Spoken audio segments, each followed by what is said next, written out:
Hey guys, what's up? Not quite a tutorial, but at least an explanation today for my updated fabric Batman cowl. This one is more fabric than anything, and the last one was more armored. This one, quite a bit better in my opinion.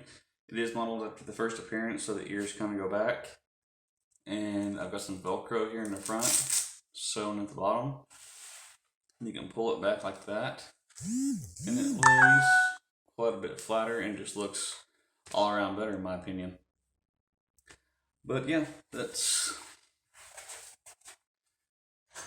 very sturdy. But what I used is this type of Batman mask for the face shell.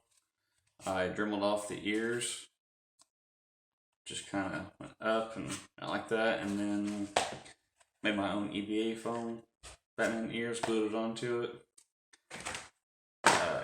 Made my own fabric pattern. Huge. But all I did was sew it from this point up to the ear. You can see the hole right there, that's where the EVA foam came out. On the back side, connected it right there and sewed it all the way down to the edge. Hooked the EVA foam up through the ear, glued this part onto the outside of the ear, cut out a triangle piece of fabric, glued that onto the inner part of the ear, and then just glued it all together up here at the top. Use spray adhesive to get the fabric to stick to the face shell.